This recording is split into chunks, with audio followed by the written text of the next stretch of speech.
Assalamu alaikum and welcome back to the Women in STEM series with Scientia Pakistan. I'm your host Abeer and today we're sitting down with Maham Maqsood.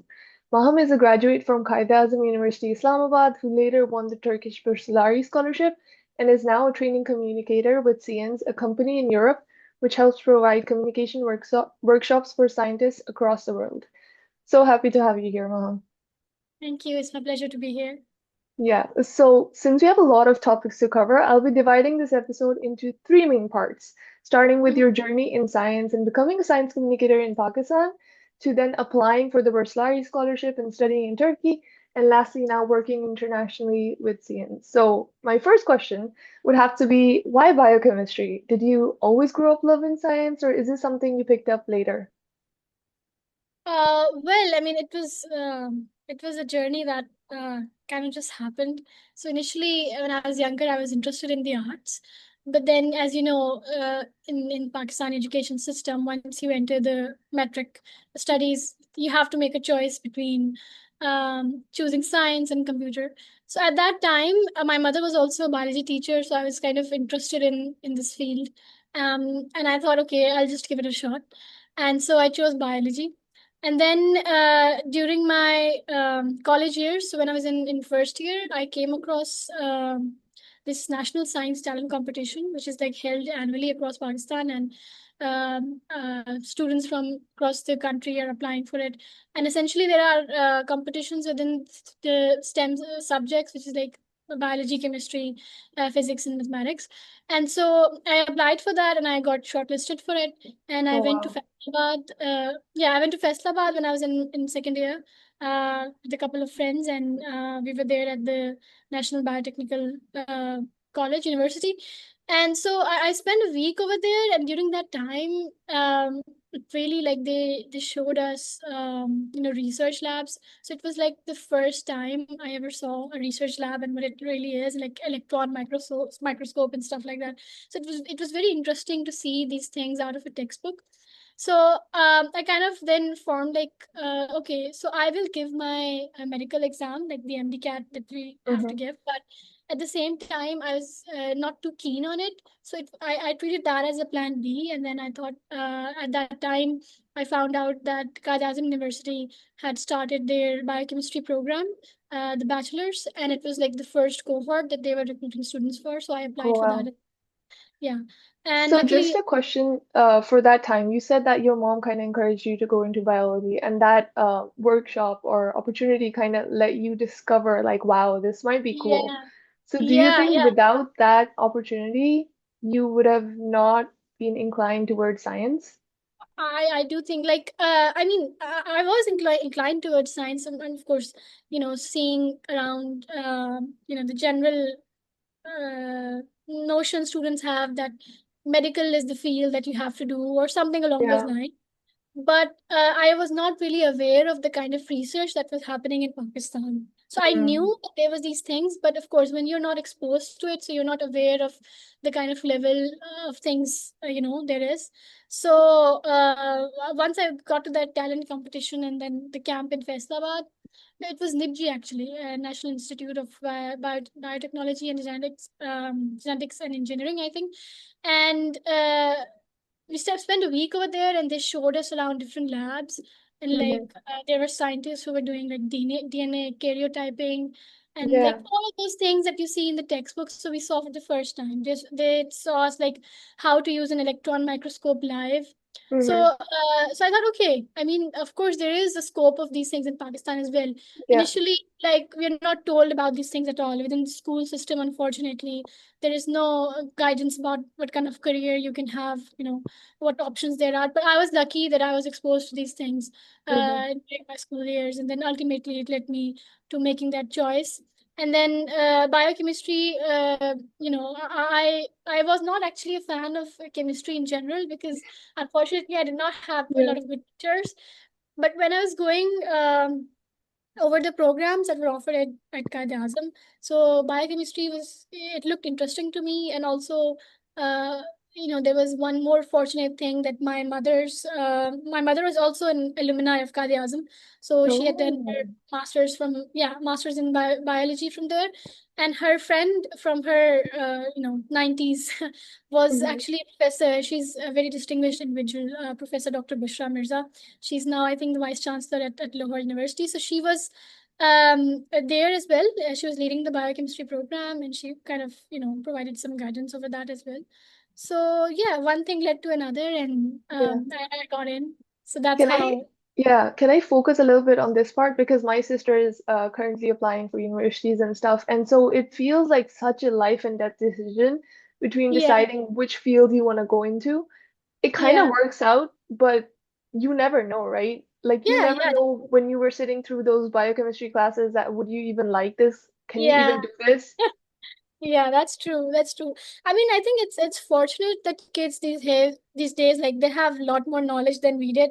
Like, so it Yeah. was like 10 years ago when I was making my decision for this program.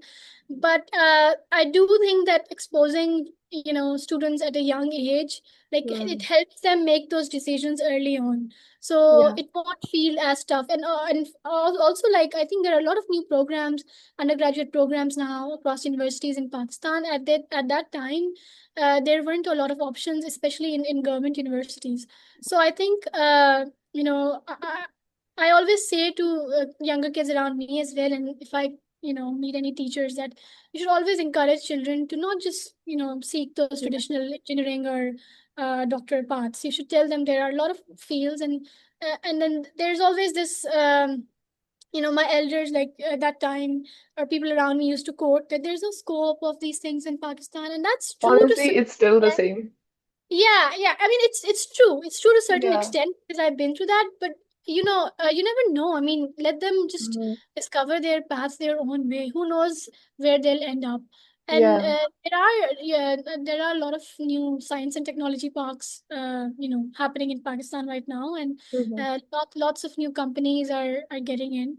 So I don't think it's a thing to be discouraged from. Definitely encourage every kid, or especially females, Mhm. it's very necessary to give them this Yeah. information. And with Scientia Magazine, Khwarizmi Science Society, Science Views, all of them trying to make science communication early on Yeah, accessible for the kids is just like making yeah, such a big difference so that they yeah, can make a decision over like the span of 4 to 5 years instead of mhm, having to make it in 1 or 2 months, which yeah, is yeah, crazy to me. yeah. I'm glad that the science communication landscape in Pakistan is now much more evolved, and it's helping individuals on lots of different levels. So that's Yeah. nice. So what was your undergrad experience like? Were you kind of like cruising through it or were you struggling a little bit? It was a mixture of both, I'd say. I mean, Mhm. again, it was the first, like, we were the first batch in Kadazan University. And at that time, like, even our teachers were, just figuring it out along Yeah. the way.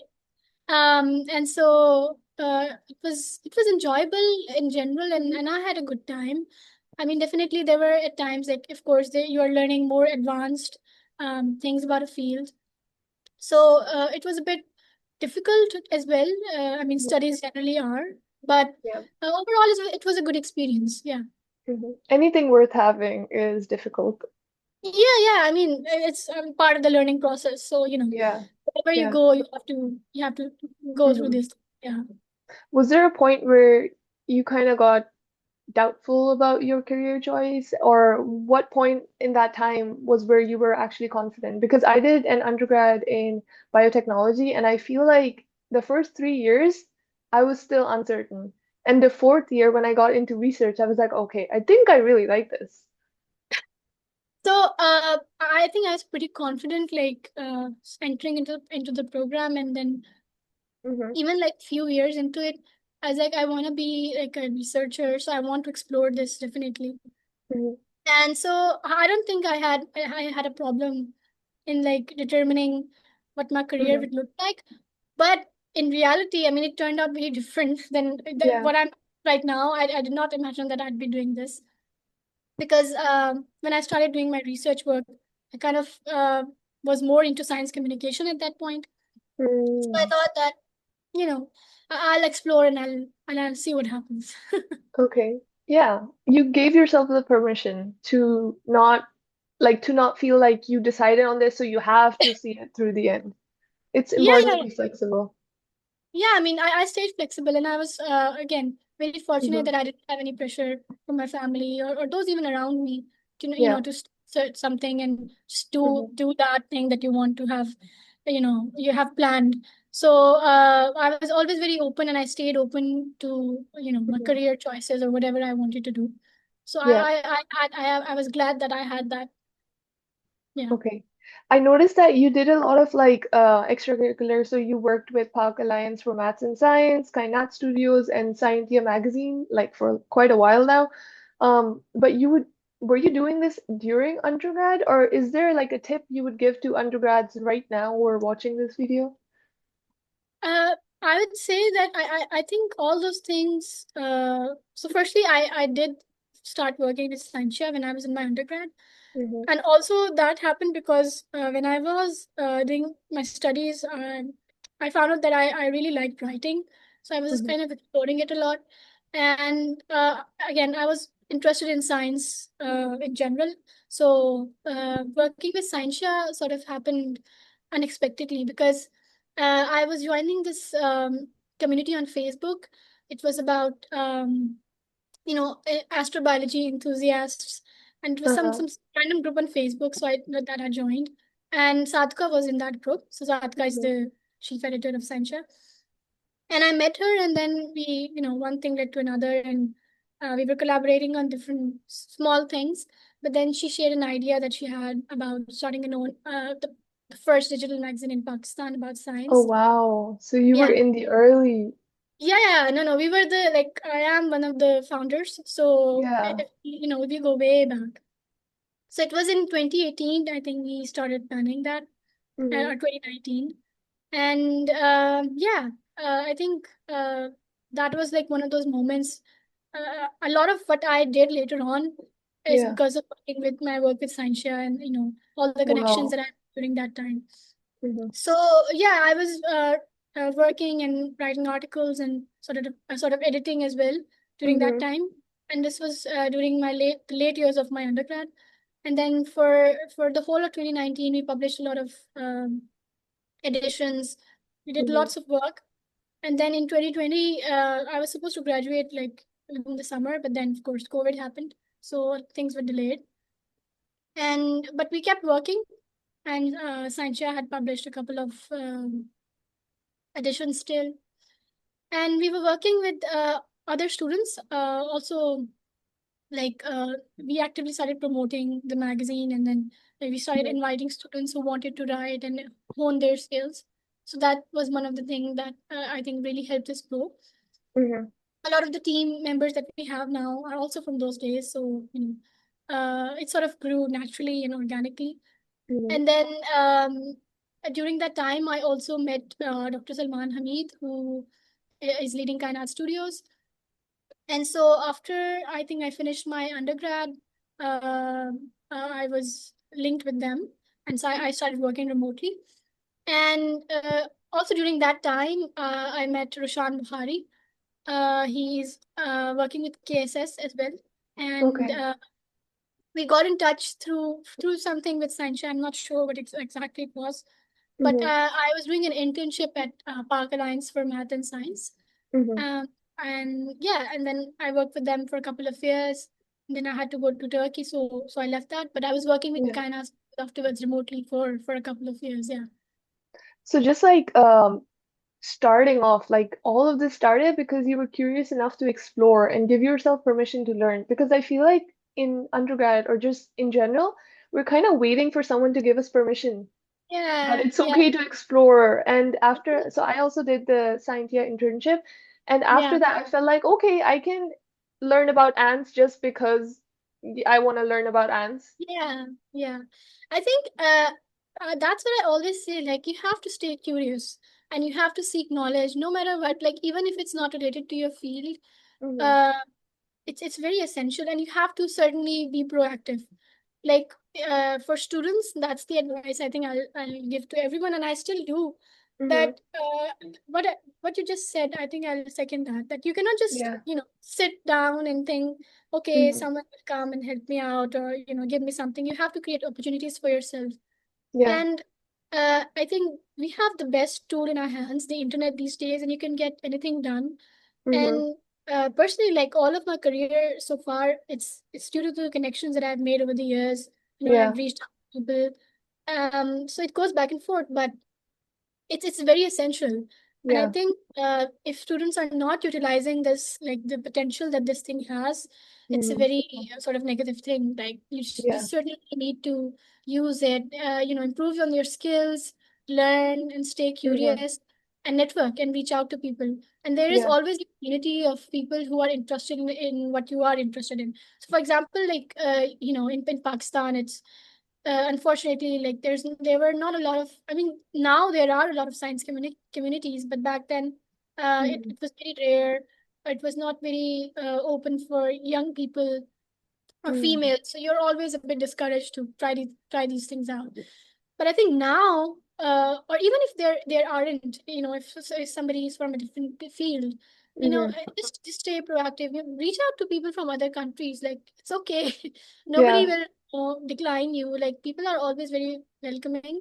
So if you reach out to them, they'll certainly reply you, Mm-hmm. and then I would it's like okay. to state that again. It's okay to reach out to people abroad, to other countries, as Yeah, long as you're passionate and want to try different things. Reach out to them. See yeah, where it takes you. Yeah. yeah. I also noted that you mentioned that you started to like scientific writing and everything. And obviously that involves you trying out different things. So what made you decide, okay, this is probably what I want to try? And anything you're committing to as an undergrad or as a student, a full-time student, is going to take a lot of time. So what made you decide, okay, this is what I'm going to put my energy or free time into? I think it was just because I was really, really interested in it. So, Okay. like I mentioned, apart from just scientific writing, I was interested in writing as well. So, Mm-hmm. what I did was I started taking part in competitions within my university and also Oh, across different wow. fields at that time. Mm-hmm. And I was, writing a lot. So I was going Mm-hmm. to writing competitions. I joined the debating and literary society at my university. And then through that, I thought, okay, these two interests can be combined. So I can combine the passion that I have Exactly. for Yeah. science with writing. And then it sort of, Mhm. evolved naturally. I didn't have to do a lot for that. And it came naturally as well. So Mhm. again, it all stemmed from me just being open and Mhm. very curious about exploring. So that's Yeah. that's what it took. Okay. Yeah, And for networking, I noticed that one opportunity led to another, and I've experienced the same thing. yeah, But yeah. I feel like people are scared to pursue that network or pursue that connection because they're like, oh, they might think I'm trying to get, some sort of benefit or whatever out of them. Yeah. Yeah. I mean, yeah, the fear is always there. I mean, I still have a fear for this. Like, I think multiple times before reaching out to somebody.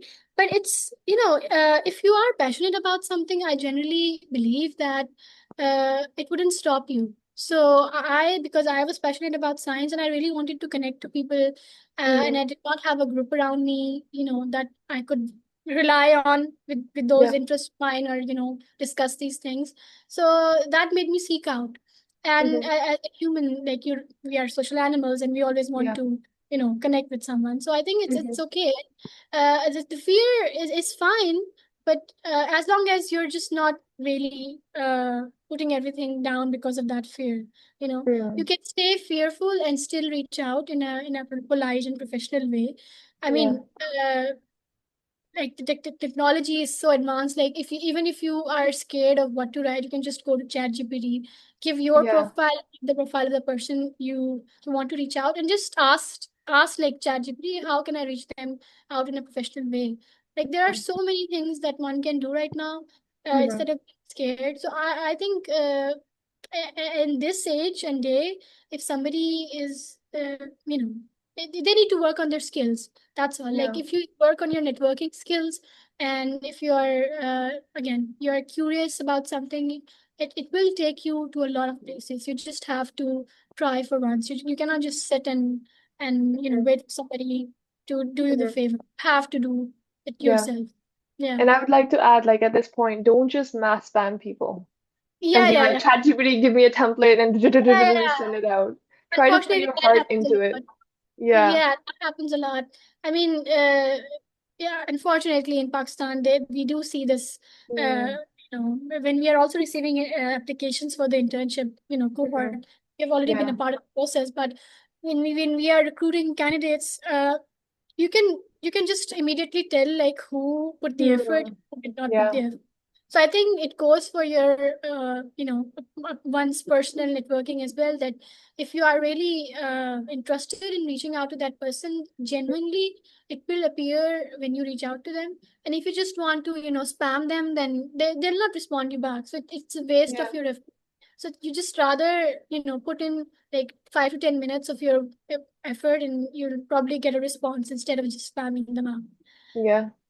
Yeah. So, starting from when you graduated from Qaeda to before you got the Turkish Burslari, and during this time you're working with all of these cool organizations in science communication, what was that like? Was there like a financial incentive, or were you just volunteering, or how did you balance this time to be productive for you? Mhm. Well, I started volunteering, but Mm-hmm. then afterwards, definitely I got offered a position at Mm-hmm. Kainat. At first, I was working at Park Alliance, and afterwards, I got offered a position at Kainat. Mm-hmm. And so, yeah, I mean, financial incentive is always there because we cannot just you know Expect work people to without work money. for Yeah, free. yeah, yeah, Yeah. yeah. But with Scientia, it's a different story because it's all voluntarily run and it's managed by us, and we know how, uh, you know, how we are taking things, how we Yeah. have to be very mindful of where we put the effort and the money to. Mm-hmm. Uh, and it's a different story, but for these companies and these organizations that were already established. Mm-hmm. So that's how I was working with them. But my experience was very, very nice with Park Alliance. Like I was working in government schools, seeing Wow. firsthand what Mm-hmm. the experience of education and STEM education was like Mm-hmm. with it. So during my time, there was this STEM competition that was Mm-hmm. held in schools of government schools of Punjab, Mm-hmm. and it was very interesting to see, like because again, coming from, I'd say that I had a privileged background growing up in one of the best schools in the city, and having Yeah. access to education and everything. So it kind of opened my eyes to like, uh, Mm-hmm. unfortunately, how the situation was or still is in government schools. Like, for instance, I remember because it was after COVID, so we were working there in 2021. A lot of these schools, like, if they were shut down, so there was no online education or anything. So the children had nothing, they didn't have anything to go back to. And of course, in the government education system, a lot needs to be Mm-hmm. formed still. But yeah, that was one of those programs, the pilot project that was done with the Yeah. Ministry of Education in Punjab, and it Mm-hmm. really encouraged kids. We had a good time with students. There were like an online campaign, online sessions, little festivals going around in schools, and then I think the final of the competition was held in Lahore. Yeah. So there were like I don't know, 400 plus schools who participated or something like, Wow. and we had to make these little activity books in Urdu for them, and we Mm-hmm. sent it out to all these schools. And then the children were making videos, and they Yeah. were demonstrating how they were doing those activities in the schools. So it was really nice to Mm-hmm. experience. Like I hadn't had such like in ground Yeah. experience, so it was nice. And then with Kainat Studios, uh, when I started working with them, they had just launched Kainat Kids. So that was Mm-hmm. their platform for making educational videos for children. And I started working with them about the social media campaigns and then the general promotion and the outreach stuff. Mm-hmm. So that I worked with Kainat for around 3 years. Mm-hmm. And yeah, it was still again a phenomenal experience, like Yeah. with Dr. Salman. I mean, the work that he's doing, it's Mm-hmm. just amazing. And all in all, I think I learned a lot. and it helped me grow not only as a person but also as a science communicator. So Mhm. it was a very grounded experience. Yeah. What were some of the skills that you had to employ when you were, I don't know, teaching those kids or making products with Kainat? And are there like particular stories of some kids that stood out to you? Well, I mean, because I had just graduated, so I didn't Hmm. have a lot of skills at that time. I was just Yeah. improving and honing what I had. But I do Hmm. think that I utilized like my communication skills, which is always necessary. I mean, anywhere, Yeah. any field you go, you have to have that. And then, and especially it's important in science communication. So you are communicating the Hmm. science. You have to, have that. Um, I mean, there are a lot of stories. Like I remember I did a survey with the children, and then they were making those live demonstrations of some of the projects that we shared with them. And they were Yeah. just so excited. Like, we had a teacher with us who were explaining those concepts to them as well. And then Hmm. they were excited to learn about that. Like, oh, so this is how this works, and this is where the science comes from. And so Hmm. it was nice to see them, Hmm. experience this in the real world, like beyond the textbooks. Yeah. So yeah, that was the overall. All of the experience had been like that. It was Yeah. very nice. I didn't actually, so it was a while before I understood why science communication is important. But when I like look back at my own past experiences, I realized the only reason I'm in biology is because someone showed me a leaf and then showed me the plant chapter and was like, look at this. This is real. Yeah, And I was yeah, just like, it blew my mind. yeah. I mean that's what I'm saying. Like that, those things that kind of ignite your curiosity. Yeah. That is always like that's going to motivate you no matter what. And that's what it did for me. And I think for it's true for everybody. Like, once Yeah. you really see, oh, this is, or even like the videos that we see from NASA, or any photographs, an electron microscope picture of a cell or anything. Hmm. So these are the kind of things that once you really look at them, you Hmm. are, the nature, it's so wonderful. And it Yeah. kind of, makes you passionate and excited about stuff. And that's true for kids as well. So it's very necessary to communicate to them as well. So they Yeah. are aware of the science, and it's just not, unfortunately, in Pakistan, there's a long way for us to be there, but there are initiatives that are being done right now. Yeah. So I do hope that the future is much brighter. Yeah. I didn't ask you about your scientific writing and stuff, but like people who are actively trying to improve their science communication and writing skills, is there like a tip you'd give for them? Like how did you keep on improving, find your style, and progress to where you are now? The only advice I can give is this: write as much as Yeah, you can. yeah, I mean, right now, and I don't have a lot of time, but I still try to, write, because that's hmm, the way that you're going to improve. You have to write, and then you have to read as well. So yeah, when I first started out, like when I wrote the first article for Scientia, I remember I interviewed an astrobiologist at Qaeda University. So it was the hmm, first time I was doing anything of those sorts, and Sadhika really encouraged me.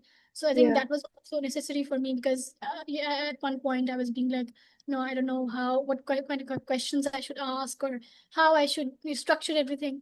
But she guided me really, really well. So that helped. And then hmm, over the years, I remember in the early days, like I used to write a lot. So that definitely helped. And hmm, then because we had a lot of submissions coming in, so I was reading a lot as well, and then editing stuff. And then in general, I've always been a fan of reading. Yeah, I like to read National Geographic and all of those, science yeah, magazine. So it kind of opened my eyes to, hmm, the other side of journalism that there is. And then yeah, eventually science communication, uh, hmm, as my own path, I started seeing it that way. But yeah, I think writing is it's a skill that you can learn. So I don't think anybody is born with it. I was certainly, when I was starting out, I really did not have any writing skill whatsoever. And then hmm, over the years, just hmm, started learning it, and then improving it, and getting yeah, feedback from those who are good at it. So Sadka had been, really helpful in all of the process. hmm, Yeah, that's what yeah. made me science Yeah. communicator today. I'm not sure if you've also experienced this, but sometimes it felt like if you're passionate about science or something educational, you're seen as nerdy, and that can be feel very like ostracizing. So did you ever feel secluded because you were like, oh, I love reading National Geography? Well, I mean, yeah, because there are Mm, like kids around you, they kind of make fun of you, but I was never really bothered by it because yeah. I had encouraging parents, like they never, discouraged me from it. Hmm. And then within my friend circle as well, I was fortunate that those around me were also kind of into the same things that I was, Hmm. if not entirely. So yeah, even if somebody, I think my undergraduate fellows would sometimes do call me that, but I was never Yeah. bothered. But rather, I was very proud. Okay, yeah, I'm a nerd. So Hmm. what? What do you want me to do about it? That's what I am. Yeah. And and because I was also exploring like all of these other things, so Hmm. I was kind of happy about it. I was like, it's fine. Mm. I'm doing a lot of these new things, and you know, because you're so young and you're so eager to try out everything. So I was fine with it. And I think that's the way it should be. Like you Hmm. shouldn't ever be scared, Yeah. about tables or anything. So just do your own thing and chill and relax. Hmm. Yeah. One thing that I noticed when I moved abroad for my education was that being passionate about science or STEM or something nerdy is seen as genuinely cool, which Yeah, is yeah. I which mean, was so weird to me. yeah, yeah. I mean, you are in the US. Definitely, that's like Yeah. uh, a level that I aspire we have here as well someday. But yeah, it's. I mean, it's cool. Like Hmm. you wouldn't be here without the nerds. I mean, nerds are the Yeah. one who technology and science. Nerds So rule. yeah, yeah. So it's definitely a cool thing, and nobody should Yeah. ever be from it. Yeah, Yeah. I feel like these conversations, so like the Women in STEM podcast series, Khwarizmis, or Science Fuse, melas and fairs, and just having these sort of demonstrations makes people think, okay, science can be cool. It's not just yeah, for the nerds, yeah. right? I think in Pakistan, uh, because like there has always been an emphasis on textbooks only. So Mm-hmm. like for example, if somebody was interested in science, what they could do was just study and read the books, Yeah. and then that would have been seen as okay, he's always or she's always reading books. But then of course with these science melas and these new Yeah. science education activities, people are like experiencing firsthand what science really is, or like the cool things Mm. that with it. So I think that's nice, and that's the way that it should be. And I'm Yeah. glad more people are getting exposure to, the concepts Hmm. of science and everything. Hmm. And I noticed three themes in your story so far is that you had a good mentor, you had friends who kind of supported or gave you space to be yourself, and Yeah, thirdly, you had the curiosity to keep on asking questions, exploring, and meeting new people. So yeah, that's amazing. yeah. And after this, you kind of applied for the Turkish Burslari Scholarship. So what's the duration between when you graduated to the scholarship, and what was the application procedure like, and what made you stand out as a applicant? So after I graduated from Kajazm, I mean, generally the immediate emphasis was that I wanted to do higher education, but Hmm. I did not want to do my master's from Pakistan, so I was very keen on that. Yeah. And that's why I sort of took a gap year to like apply to other places. And then during that time, I was fortunate to be employed at Park Alliance. Hmm. So, I had something to look forward to as well. And then I was applying to a lot of scholarships. And this is the one that I got. I Yeah. did actually apply for, I was very keen on getting the Fulbright as well. And I Hmm. had given the GRE, I remember during the COVID days, or at home. So I had given my GRE at home. Oh, And wow. unfortunately, that year, With the Fulbright, Wi-Fi connection? yeah, with the Wi-Fi connection. And then there was, I think, somebody who was staring down at me from the camera. Full No. yeah. Yeah. So it was quite an experience, and but I really wanted to like give my best to it. and I got a good score, but unfortunately that year Fulbright like revised its policies because of COVID. And Mm. then because my graduation had like moved a bit further, so I was graduating late because of, again, we couldn't have our schedule down. I wasn't eligible for the scholarship that year. So Oh. I applied to other places, and then Turkey Burslari was the one that I got. And Mm-hmm. then I thought, okay, it's okay. I should give it a try. And Yeah. so I went to it, and the process for Burslari was very easy actually. Mm-hmm. uh, I was fortunate that I had already given my GRE and my IELTS. So within Burslari, there are two options. One is that you can either study everything in Turkish or in Mm-hmm. English programs. So I opted for English, but for English programs, you need IELTS and GRE. For Mm-hmm. certain programs, you need GRE. I think maybe the guidelines have been revised now. I'm not sure. But at that time, I was applying to Me Too and then Boğaziçi University in Istanbul. So I had those scores with me and I used them. Yeah. And thank God I got in with those English programs. So overall, the application process is very easy and it's very straightforward. You have to have your credentials and your documents, and Mm-hmm. then a short, of course, motivation letter. And applications usually open in January or February in the early year. So I had Yeah. applied at that time, and then you have to wait a couple of months, and then you get a call for an interview in midsummer. Mm-hmm. So yeah, in midsummer I was still working at Park Alliance, and I got a call, and then in early fall the results are out. So that's when I got the scholarship, and then I went to Turkey in 2021. Okay. So you met other applicants and you were mentioning that there's a personal statement or like intention statement or whatever. So Yeah. how did you write that to make yourself stand out and how were the other applicants like?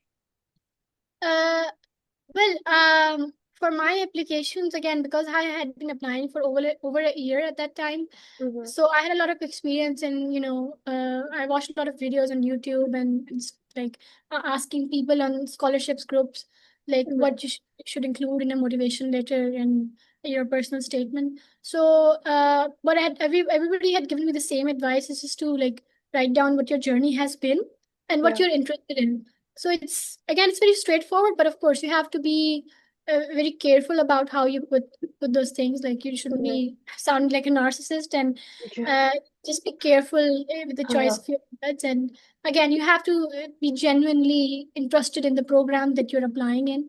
So if you Mm-hmm. just ask ChatGPT to write a statement for you, it Yeah. wouldn't do anything, because it cannot write your own experiences and your own motivations Mm-hmm. and aspirations.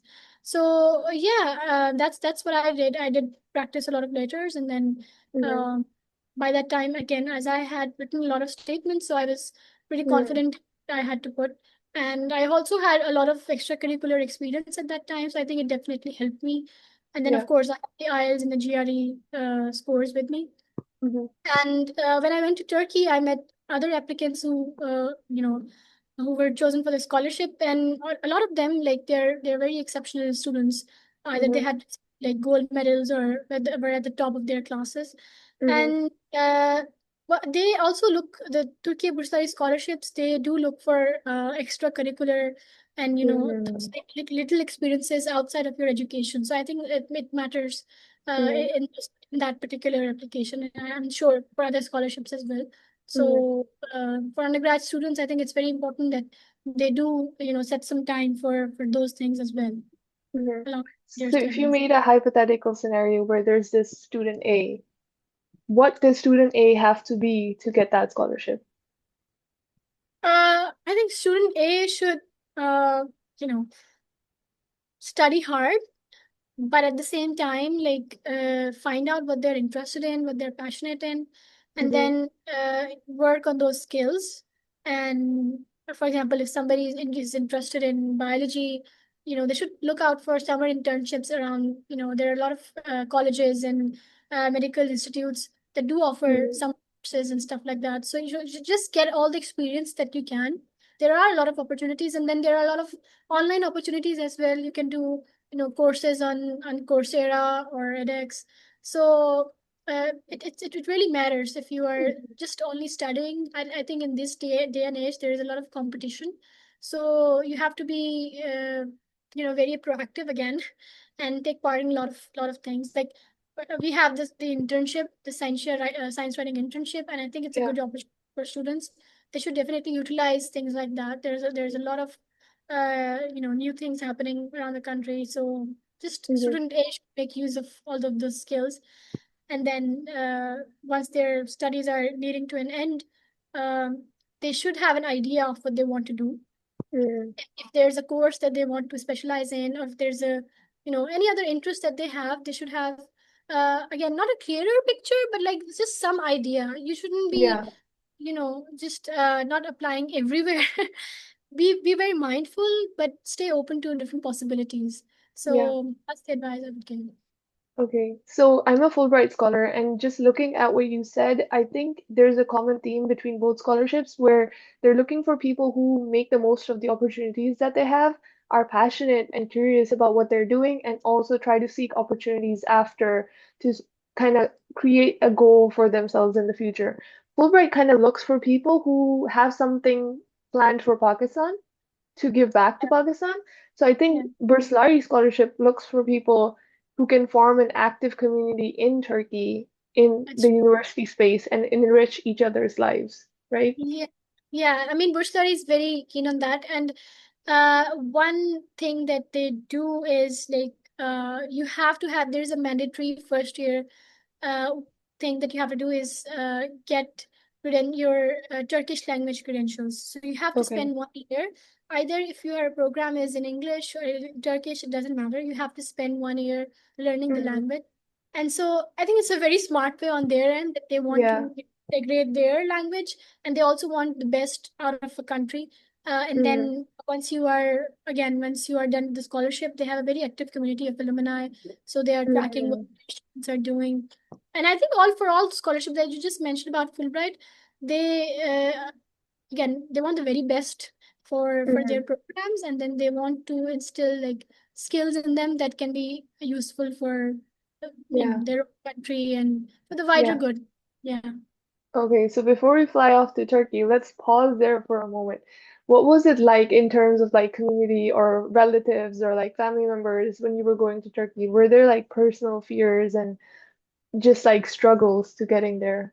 Because a lot of people don't even get the permission to. That's true. That's true. That's unfortunately true.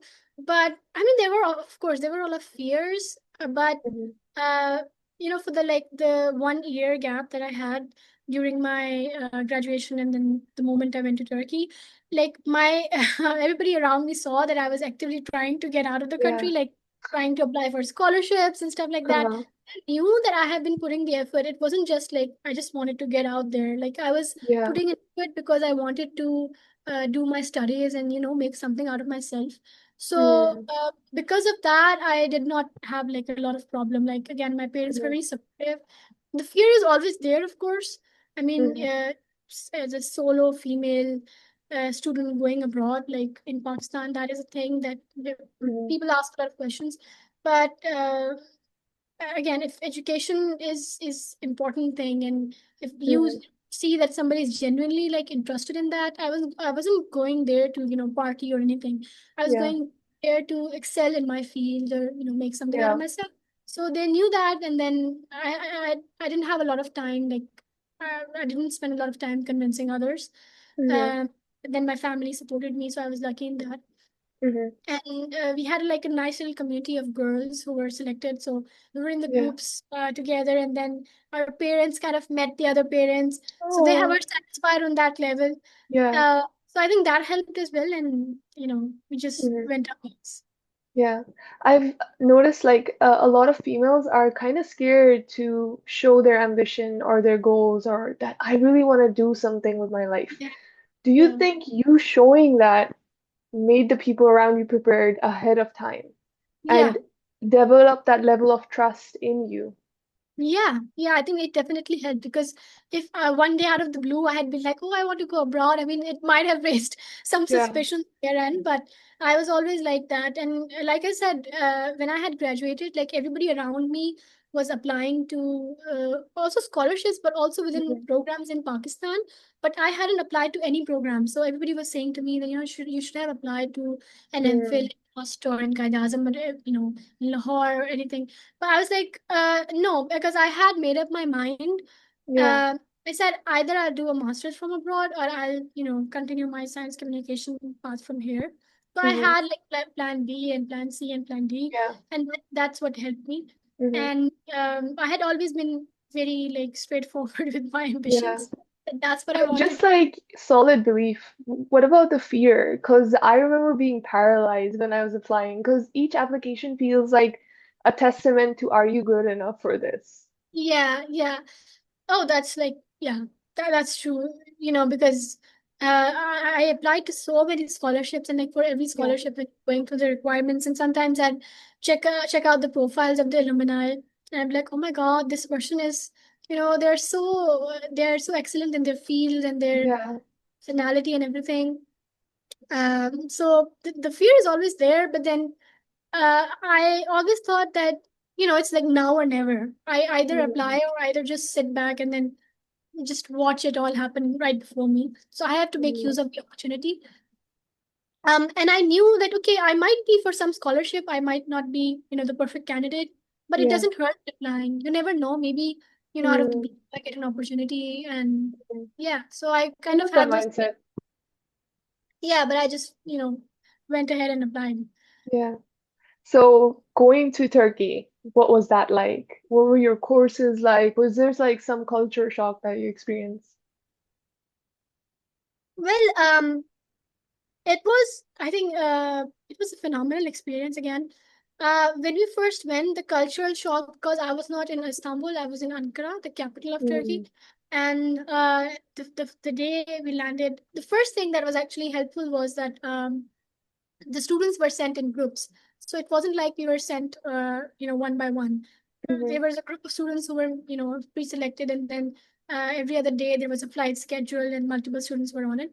So Okay, when I that's was, good. I had a friend with me, um, and when we first went there, the biggest cultural shock was, of course, that they don't speak English at all, Yeah. and navigating that was very challenging. Like the first day, I remember it was the most tiring day of my life. uh, you don't know the language, and then you are entering Yeah. something, and thank God for Google Translate, because I genuinely believe Mm. that if Google Translate and Google Maps weren't there, I probably would have came back because it was so hectic. Yeah. But uh, but it all came through, and yeah, we had a group of girls, like we were all staying at the same hostels the first Hmm. year.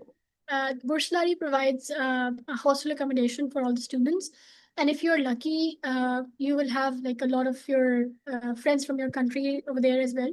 So I was lucky that I had a couple of the group of girls with me, and yeah, we stayed together, and then we sort of navigated the first year. We were at different universities, and it was fine, but we made a lot of good friendships, and then it was easier that way to navigate. And once we, in a couple of months in, we started learning the language, so it became more easier, and yeah, then afterwards it was fine. And then once after 1 year, once you're done with the language course, you start your studies. So I was doing my master's in, again, biochemistry, and it was all research subject, mostly. There were a couple of courses that you had to take, but that was very very chill on their end. But the Yeah. research was, so in Pakistan, usually when you're doing research, and also when I started doing my research in Pakistan in my undergraduate studies, COVID happened, so I wasn't able to complete my thesis on time. I had to, just write a summary at the end Mhm. of my course. But over there, I was working in a lab full time for the first time, and you have to be very independent.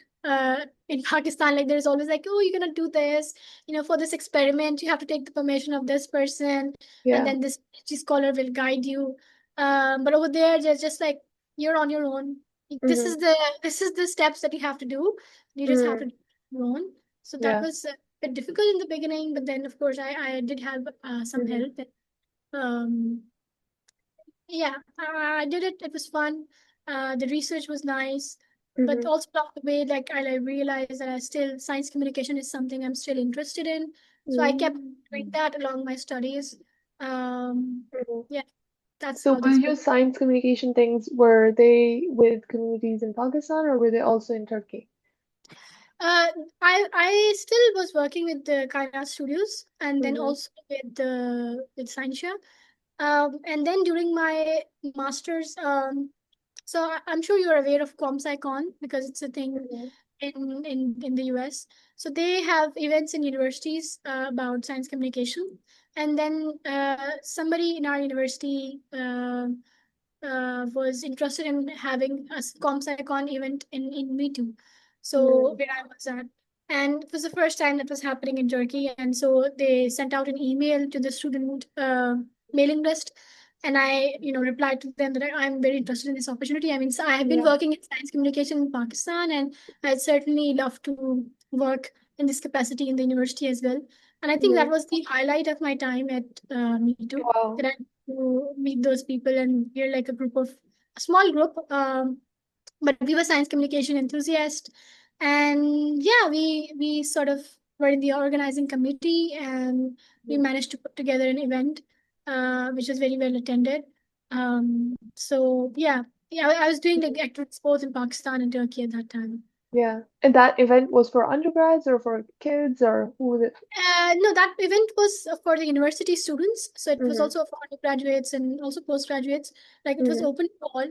Um, it's a event that's held annually. So the main flagship conference is held Mm-hmm. in the US, but then there are chapter conferences that are held like in different regions. Mm-hmm. And that was the first one in Turkey that we had. And it's like a 2 or 3 day event where you have like a panel discussion, you Wow. know, different games and then interviews Mm-hmm. and then keynote speech. Mm-hmm. So yeah, we put together a program and invited like students from the university and also out of the university. Yeah. Um, yeah, it was like the first time that it was being held. Um, so we had to figure out a lot of things, and then the organizing, like the university was very supportive. They Mm-hmm. had a science communication sort of department over there, and I think it's been revamped, and there is a very distinguished individual who's now heading it. Mm-hmm. But yeah, we had like researchers from different universities join us as well. Mm-hmm. Okay. Yeah. And at the same time, you were also working in the lab on your research, on your thesis. So what was that like? And was there a discrepancy or at a point where you were like, I think I'm still going to stay in science communication, but I think these research skills are still important to learn? Yeah, I mean, I was working in when I was working within the research lab. Mm-hmm. It was still very interesting to me, but there was a moment where I was like, I think I'm more interested in science communication Yeah. than the research work. Yeah. So that's why like I started the sort of my Mm-hmm. path changed. So initially I had thought that I'd do my PhD in biochemistry or Mm-hmm. whatever. But I did figure out that no, I think I'd rather stay in science communication. Mm-hmm. I'm still thinking about maybe I'll, do a doctorate in science communication. Yeah. Uh, that's for the future, me to decide. Mm-hmm. But the research work, it was kind of a bit hard for me. It was a bit isolating as well because Mm-hmm. I was the only international student in the lab at that time. And then I was alternating between two labs. Mm-hmm. Um, and the work was a bit tough. So again, research is not for the easy. Like Yeah. it's like a known. But I had some difficult times. But eventually it Mm-hmm. resolved. But like I managed to complete my research and also my thesis. Uh, but I think those are the experiences that kind of give you Mm-hmm. an awareness of what you want to do. So that was Yeah. fine by me. Like I was like, okay, this is why I wanted to do a master's first, and I did not Mm-hmm. directly jump to a PhD because I That's an wanted to be important sure. point. Yeah, because I wanted to be sure that I want to commit this thing because PhD is not. I mean, this is such an intensive Yeah. and time taking, and also like you have to spend a lot of energy and you have to Mm-hmm. stay motivated to do it. So I was like, am I motivated enough? And do I have enough, time? Can I stay confident in this. Like, Mm-hmm. I can do all of these things and I can do a PhD. But if not, then, I have to think it over. So I think that was useful for me in making a decision where I want to see myself, after my post-graduation Mm-hmm. time. So yeah, Yeah. that helped make that decision. Mm-hmm. For students who are, applying for a master's thesis base to get into that research uh, experience, are there some questions you wish they'd ask themselves? Uh, Well, I mean, it's important for you to get exposed to the research itself, Mm-hmm. firstly. So, one thing that I think was lacking in my undergraduate was like we did have exposure to the lab, but we did not have a lot of exposure. So now I heard that after the first cohort of the undergraduate program Mm-hmm. and then there were new incoming students, they had like an entire year to themselves to do the research, which we did not have. We only had Oh. 6 months, and in those 6 months, like we only did research for 1 month, and then COVID happened. So I think it's Mm-hmm. really essential to get the research exposure. And then Mm-hmm. once it's so undergraduate studies are for that.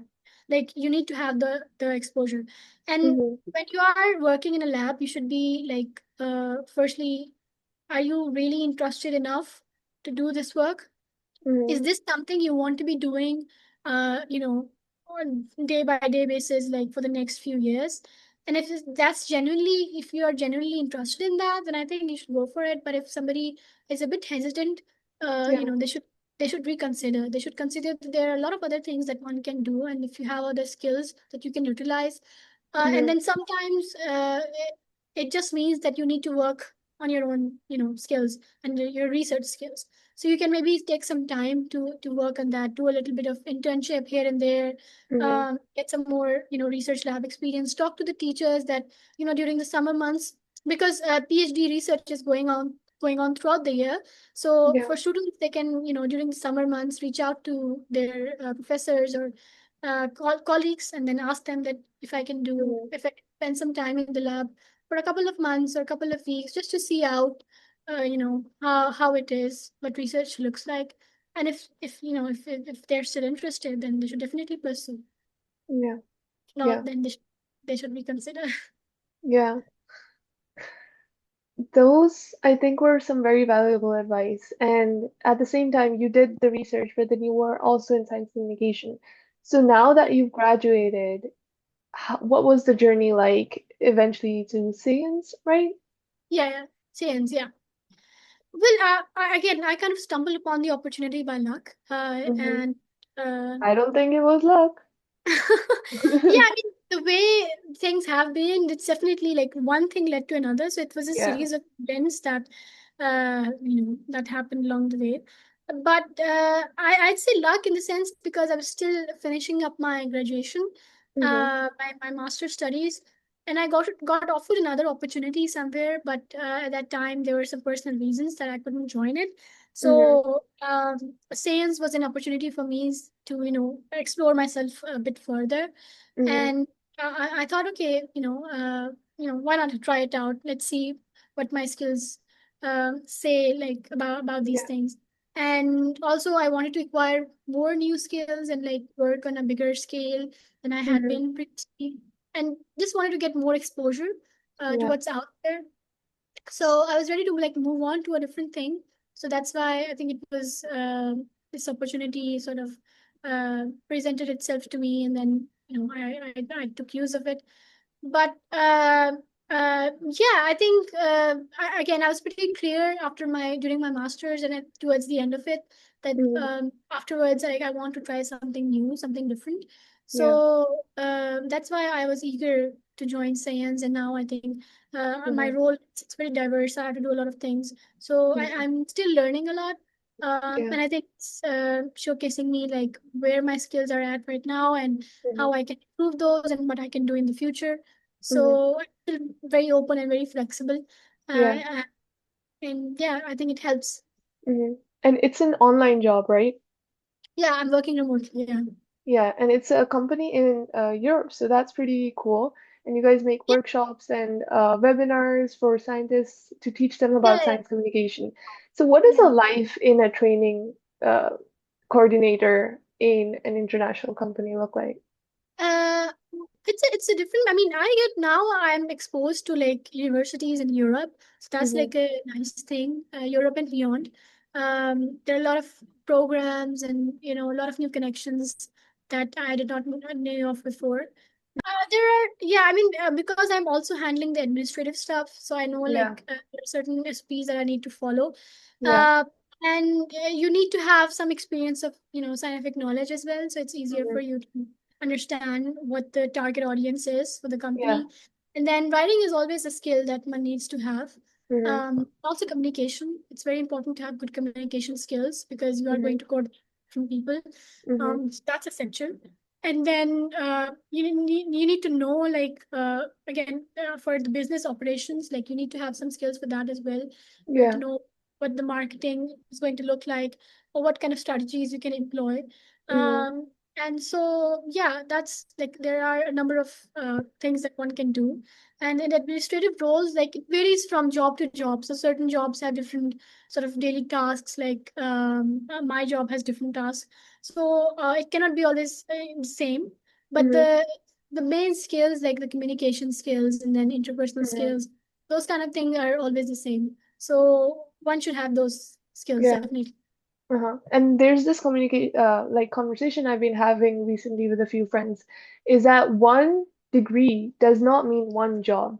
That one degree can lead to so many different jobs, and if it's not equivalent to, the job that people have in their head, like for example, if someone pursues medical, they have to become a doctor. They can be like a researcher or a medical communicator or whatever.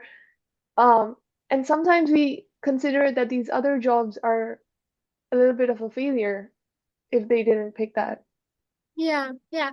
I mean, yeah, because again, there's not a lot of exposure in this thing, right? Yeah, So students only know that okay, if you study biochemistry, then you only have to be a biochemist. You can only exactly. work in a lab. That's not the way things are these days. There are lots of new Hmm. fields, lots of work is being done, Yeah. especially with the advancement of AI. Like there are a lot of things that can be done. So Hmm. you should not stay limited. Again, that's why I said earlier about the thing about scope, right? So Yeah, scope doesn't mean that if you are doing a specialization in a field, you only can work in that particular field. There are a lot of exactly. things you can do, and Hmm. right now in my the time where I am right now, uh, my colleagues and I graduated like 4 5 5 years ago, and a lot of them are in so many different fields. Like Yeah. we all studied the same degree, but they're doing different jobs and they're doing amazing jobs. So it doesn't Hmm. mean that if you're studying a particular degree, again, if somebody is very interested in the research, they can be a researcher, they can do Yeah. postgraduate studies, they can be a PhD scholar, and so forth.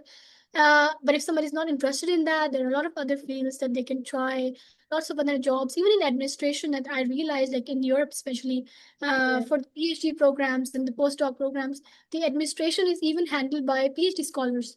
So you need to have a PhD degree to Yeah. manage those. So I think that's a very nice thing that you cannot be limited Hmm. because of your field. You can try Yeah. always try out new things. So that degree is not like a door that leads to a room, but a door that leads to a hallway with a lot Yeah. of different doors. Oh, there's a lot of doors. Yeah. Yeah. Yeah. Lots No, of entry. I love that. And I feel like we do need to talk about this a lot because we just equate one degree to one job. So now, because we're nearing the 1 hour mark, I think one of my last questions is going to be, it's really hard for women, especially Pakistani women, to stay in STEM. And the reason I'm making this podcast is so that they have these stories, they have their role models, they hear about the struggles that you guys went through and realize, okay, if they went through this, that means my struggles are also okay and I can get through them too. So, what does it take for a woman to stay in science? Or how do you see yourself staying in science or science communication? I mean, firstly, like in the first thing is that I was very like fortunate to have parents who supported me. So I think Yeah. for females in Pakistan, it's very essential. And I think Hmm. with the new generation, that's going to be a good story. Like I see that Yeah. the new parents are always supportive of their kids, and I hope that it continues this way. So once you have that, or even in some cases, if you don't have that, you need to be strong and confident Mm. uh, of yourself. Like, again, the way the world is evolving, the things are changing. You never know which skill one can need. Yeah. And if you are interested in science, uh, that what we just discussed a minute ago, that there are so many things one can do. You cannot be Mm. limited to like just one particular thing. You can be a science writer, you can be a science communication, you can, even if you're interested in arts, you can, now I'm realizing that you can do science illustration. So that is Yeah. also a field. The people are doing lots of things. So uh, if somebody is genuinely interested and passionate, they should stay passionate. They should Mm. not think that because I might not have, maybe I might not do this particular thing in the future, I should not be, studying it. I don't think it should be the way. You should stay curious. You should stay, like, you should keep studying, and then your path will like unfold right in front of you. You would never know. Maybe you Yeah. will be a researcher. Maybe you become, a science writer. Maybe you become Hmm. a professor. Maybe you become an illustrator. So Yeah. there are a lot of things that one person can do, even if Hmm. you're interested in just one field. And right now, even within YouTube, like there is a growing community of YouTube Hmm. channels on science, and there's a lot of interest. There's a German channel. I'm not sure how to pronounce the name, but it's very famous. They make animations Yeah. in science. Then in Pakistan, we have again Kainat Studios. Hmm. Um, Scientia is making a lot of, science communication projects. Khwarizmi Science Society is doing a lot. So I think these are the things that are encouraging not just like females, but also like kids and then Yeah. males, that they can stay in this field, and they can stay interested, and they can stay curious. They Hmm. can take the knowledge and then make something out of it. And then, of Yeah. course, knowledge is something that will help you one way or another. Like, even if I am not uh, working in a lab right now, I think my biochemistry degree helped me become Yeah. who I am today. So I cannot take that away from my degree, or from the Hmm. path that I chose. So it stays true for everybody. And for women, I think one of the most essential thing is that you have to be very confident, and you Hmm. should not never shy away like from opportunities or trying out new things. Uh, Fear is always there. Like, fear will come in every aspect of your life, but you cannot Hmm. let it define you. I mean, you can, for me, I still struggle with fear sometimes, but Yeah. what one can do is like take the fear alongside you on that journey. And Yeah. then once you're doing new things, it will subside on its own. So yeah, that's what I think. Yeah. That's true for me, and I hope that's true for other people as well. Hmm. um I hope that other women can stay confident as well. Yeah. Yeah. That was awesome. That was such a beautiful answer. Is Thank there you. something that we haven't discussed? Like one final thing you want to talk I about? want to actually ask from you, how has your experience been like at Fulbright, and overall, Yeah. like, how has your experience been like? Yeah.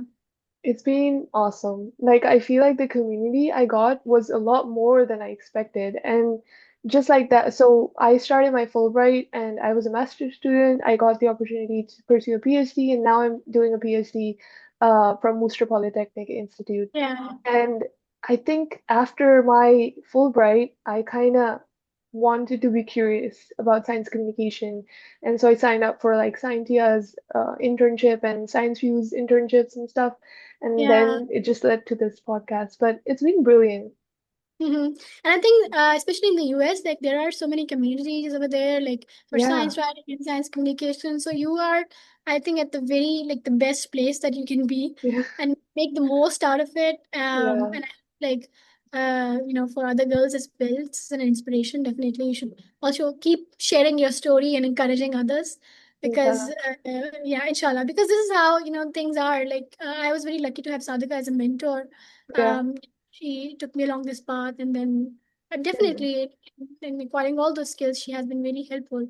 So I think it's Hmm. also important for women to uplift other women as well. Yeah. Yeah. Yeah. So thank you so much everyone for listening. This was Maham Maqsood, and we just filmed another episode of Women in STEM series. So stay tuned because we have a lot more amazing stories coming up. Thank you so much.